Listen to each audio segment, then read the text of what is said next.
طواف ہے. یہ حج ہے. یہ حج کے جو بنیادی ارکان ہیں یہ وہ ہیں. ایک بار پھر دوہرا دیں.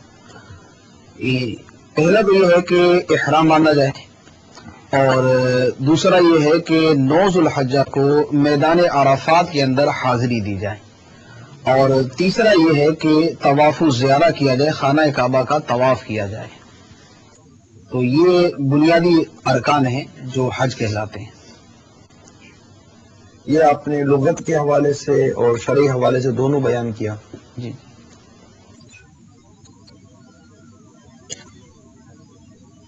حج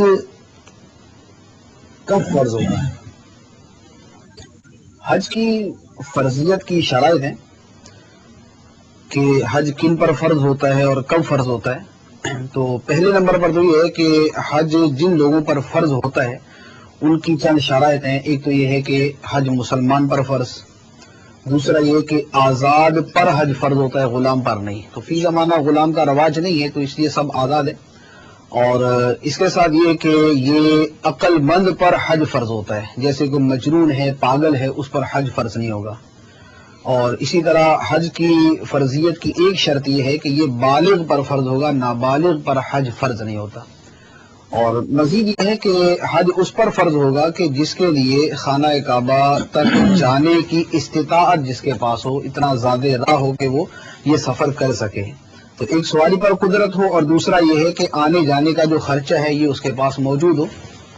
اور پھر یہ جو اس کے پاس اخراجات ہیں، اس کے لیے یہ بھی ضروری ہے کہ یہ اخراجات اس کے پاس ان دنوں میں ہوں جن دنوں کے اندر قافلے بنتے ہیں، اور جن دنوں کے لیے حج کے لیے جن دنوں کے اندر جو ہے وہ رقم جمع کروائی جاتی ہے اور آدمی حج کی تیاریاں کرتا ہے. ہمارے یہاں سے کیا مطلب آپ بنائیں گے؟ ہمارے ہاں سے اس کا یوں بنے گا کہ جیسے ہمارے ہاں حج کی جو ہے وہ درخواستیں جمع کی جاتی ہیں، اور پھر حج کے لیے جو ہے یہ درخواستیں نکلتی ہیں، قرعہ اندازی کی جاتی ہے. تو جب تک یہ سلسلہ چلتا رہتا ہے تو ان دنوں کے اندر جس کے اندر بھی استطاعت پائی جائے گی اس پر حج فرض ہو جائے گا. تو اب بالفرض کسی کے پاس جو ہے وہ حج کی استطاعت پائی گئی، لیکن وہ تب پائی گئی کہ جب اس کا حج کے لیے پہنچنا ممکن نہیں ہے. جیسے کسی کے بعد جو ہے وہ 5 یا 6 ذو الحجہ کو استطاعت پائی گئی، اب اس کے لیے ممکن نہیں ہے کہ وہ حج پر جا سکے، تو اس پر حج فرض نہیں ہوگا. یا فارم جمع کرنے کی تاریخ ختم ہو گئی. اب اس میں یوں ہوتا ہے کہ بعض اوقات فارم جمع کرنے کی تاریخ ختم ہو جاتی ہے، لیکن اس کے کچھ عرصے کے بعد حکومت دوبارہ جو ہے وہ اعلان کر دیتی ہے کہ ہم نے مزید جو ہے وہ حاجیوں کی گنجائش رکھی ہے. تو اب اگر دوبارہ گنجائش کی ایک مرتبہ دوبارہ اعلان کر دیا گیا اور اب اس کے بعد گنجائش موجود ہے تو اب اس پہ حج فرض ہو جائے گا. پاسپورٹ پر بھی لوگ جاتے ہیں. حضور یہ کبھی کبھی سلسلہ رہا کرتا ہے، لیکن عموماً لوگ جو ہے وہ گورنمنٹ کی اسکیموں کے تحت ہی جاتے ہیں. اچھا. حضور ایک سوال ذہن میں آیا کہ آپ نے ارشاد فرمایا کہ جب ان دنوں میں رقم ہو، زکوٰۃ کے لیے تو یہ ہے کہ 1 سال رقم کو ہو جائے، تو کیا حج کے لیے ایسا نہیں ہے؟ حج کے لیے ایسا نہیں ہے. زکوٰۃ کے لیے تو ایک باقاعدہ شرط ہے کہ اس مال زکوٰۃ پر سال گزر جائے، لیکن حج کے لیے ایسا نہیں ہے.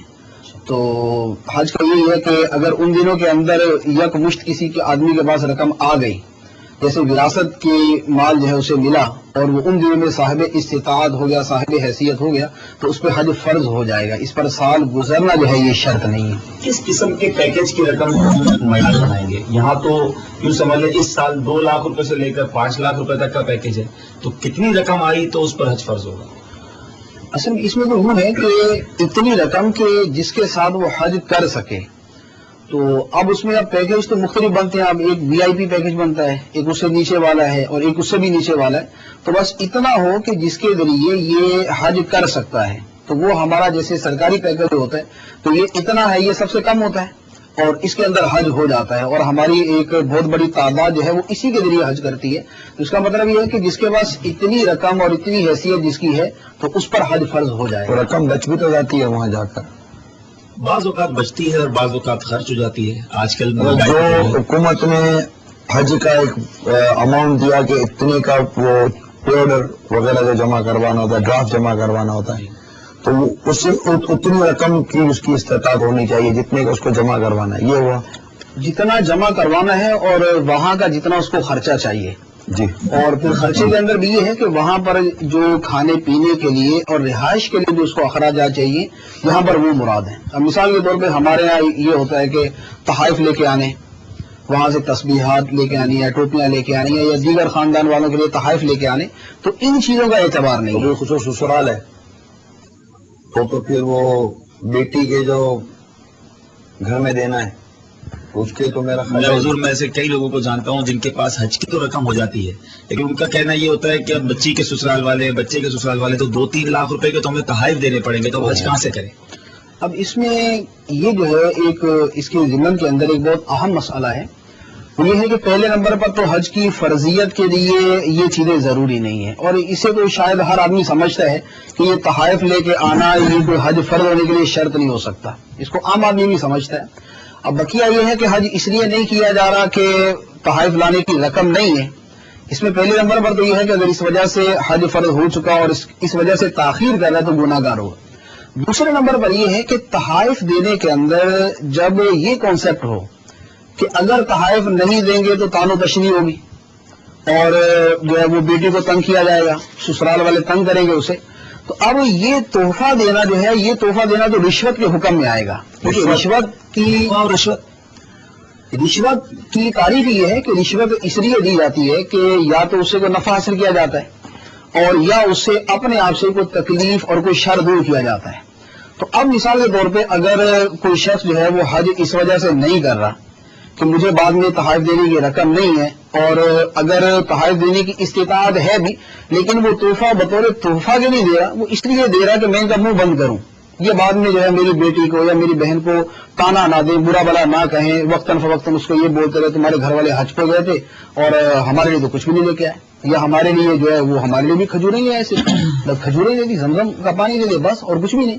تو اب یہ ان کو دینا جو ہے یہ اس لیے ہے کہ ان کی زبان بند ہو جائے۔ تو اب تحفے کے اندر ایسی ہر وہ تفصیل کہ جس میں تحفہ دینا بطور تحفہ کے اور بطور محبت کے نہ ہو بلکہ کسی کا منہ بند کرنے کے لیے ہو، تو یہ دفع شر کے لیے دینا ہے، اور دفع شر کے لیے دینا رشوت ہے۔ یہ حج ہی سے متعلق نہیں ہے، یہ حج سے متعلق نہیں ہے، اس میں شادی بیاہ کا معاملہ جو ہے وہ سب سے مقدم ہے، یہ جہیز کا معاملہ ہے، یہ اس میں بہت زیادہ جو ہے وہ مقدم ہے، اور شادی کے بعد کا آنا جانا اور جو ہے وہ لڑکے کے ماں باپ بہن بھائی ان کو جو اس وجہ سے دیا جاتا ہے کہ یہ تان و تشریح نہ کریں، یہ اور بہت سارے معاملات ہیں۔ حضور یہاں تو اتنی نرالی بات ہے کہ حج پر جانا تو دور کی بات ہے، اگر کسی شخص کی کہیں منگنی ہوتی ہے تو اب جتنے عمرے انہوں نے پہلے کیے ہوئے ہوتے ہیں یا جتنے حج اس منگنی سے پہلے اس لڑکی نے کیے یا لڑکے نے کیے، تو اب اس کے تحائف بھی سسرال میں ایک دوسرے کو پیش کیے جاتے ہیں کہ آپ شادی سے پہلے یا منگنی سے پہلے جتنی بار گئے تھے اتنے تحائف اب دیے جائیں گے۔ یہ بھی ہوتا ہے، یعنی کنواری لڑکیوں کو بھی حج اس لیے نہیں کروایا جاتا کہ اگر حج کے بعد اب ان کا کہیں رشتہ ہوگا تو اس حج کے تحفے، بھاری بھرکم تحفے سسرال میں کمیونٹیز میں جی مطلب یہ مجھے دیکھنے کا موقع ملا ہے اور سننے کا موقع بھی ملا ہے، اس طرح کے رواج بھی ہیں۔ حضور اسی سے مجھے ایک سوال تھا کہ جیسے آپ نے فرمایا کہ جو حج نہیں کر رہا اور اس کے سامنے کوئی ایسا عذر بھی نہیں، تو کئی لوگوں کو دیکھا گیا مال و دولت بھی بہت ہے، لیکن اب جب ان سے کہا جائے تو دنیا دیکھی مگر وہ حج پر نہیں جاتے، جب کہے تو کہتے ہیں بس وہ بچیوں کی شادی کرنی ہے تو گھر بار کو بھی دیکھنا ضروری ہے، کاروبار کو بھی دیکھنا ضروری ہے، پھر کبھی کر لیں گے حج، بڑی عمر ہو گئی لیکن وہ حج نہیں کرتے، تو کیا استطاعت ہونے کے باوجود حج نہ کیا جائے؟ تو اس کے بارے میں کیا ہوگا؟ اصل میں ایسے لوگوں کی تو بدبختی کہی جا سکتی ہے، اور ایسا صرف حج کے معاملے میں نہیں ہے بلکہ لوگ جو عبادات سے اور دین سے جو ان کو دوری ہے اس کا تقریباً جو ہے وہ ہر جگہ ہی مظاہرہ نظر آتا ہے، ہر جگہ منظر نظر آتا ہے۔ نماز نہیں پڑھیں گے، ایکسرسائز کر لیں گے، صبح کی سیر کریں گے، واک کریں گے، لیکن اس سے جو اس کا 10واں حصہ بھی ہے وہ نماز کے لیے نہیں دیں گے۔ اور اسی طریقے سے کہیں دوسرے ملک میں جانا ہے یا کسی جگہ مال کمانے جانا ہے یا کوئی دنیاوی کام ہے، اس کے لیے جو فجر کا تہجد کے اندر بھی اٹھ جائیں گے لیکن نماز فجر کے لیے فجر میں نہیں اٹھیں گے۔ اور اگر ڈاکٹر کہہ دے گا تو 50 قسم کی جو ہے وہ عمدہ سے عمدہ غذائیں چھوڑ دیں گے، جتنا وقت وہ فاقہ کرنے کا کہے گا اتنے وقت فاقہ کر لیں گے، لیکن رمضان کا مہینہ آئے گا تو روزہ نہیں رکھیں گے۔ اسی طرح ادھر ادھر کی فضولیات کے اوپر پیسہ خرچ کر دیں گے، اپنی تعیشات کے اوپر، اپنی لگژریز کے اوپر پیسہ خرچ کر دیں گے لیکن زکوٰۃ نہیں دیں گے۔ اور اب اسی کے ساتھ ملتی جلتی یہ صورت ہے کہ دنیا بھر کا سفر کر لیں گے تو وہ کوئی سیر کے لیے، کچھ کاروبار کے لیے، کچھ دنیا دیکھنے کے لیے، اور کچھ لوگوں کو یہ بتانے کے لیے کہ میں نے فلاں ملک دیکھا فلاں ملک دیکھا، کہ یہ بھی ایک تفاخر کا ذریعہ اس زمانے میں ہے، تو یہ سارا کچھ کر دیں گے لیکن حج نہیں کریں گے۔